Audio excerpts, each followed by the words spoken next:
ഇപ്പോൾ ഛത്തീസ്ഗഡിലെ കന്യാസ്ത്രീകളുടെ അറസ്റ്റുമായി ബന്ധപ്പെട്ട് സോഷ്യൽ മീഡിയയിൽ ഒരുപാട് വീഡിയോകൾ കാണാനിടയായി.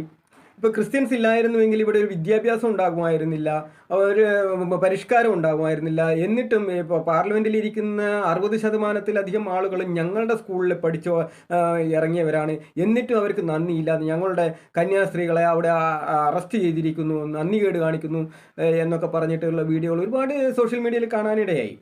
അപ്പം കന്യാസ്ത്രീകളുടെ അറസ്റ്റ് അനിവാര്യമായിരുന്നു. അതിൻ്റെ കാരണങ്ങൾ എന്തൊക്കെയാണെന്നുള്ളത് ഞാൻ കഴിഞ്ഞ വീഡിയോയിൽ പറഞ്ഞിട്ടുണ്ട്. അതുകൊണ്ട് അതിനെ പറ്റിയിട്ടൊന്നും ഇതിൽ പറയുന്നില്ല. പക്ഷേ ഇവർ ഈ വിദ്യാഭ്യാസത്തിൻ്റെ കണക്ക് പറയുന്നതുകൊണ്ട് പറയുകയാണ്.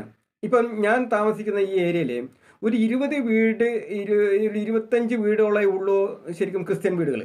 പക്ഷേ 1000-ലധികം ആളുകൾ പഠിക്കുന്ന കുട്ടികൾ പഠിക്കുന്ന ഒരു ഇംഗ്ലീഷ് മീഡിയം സ്കൂള് ക്രിസ്ത്യൻ ഇവിടെ നടത്തുന്നുണ്ട്, ക്രിസ്ത്യൻ മാനേജ്മെൻറ്റിൽ ഇവിടെ നടത്തുന്നുണ്ട്. അപ്പോൾ അതിൽ 90% ആളുകളും മറ്റു മതക്കാരാണ്. അതിൽ ഒരു കുട്ടിയെങ്കിലും നിങ്ങൾ സൗജന്യമായിട്ട് പഠിപ്പിക്കുന്നുണ്ടോ?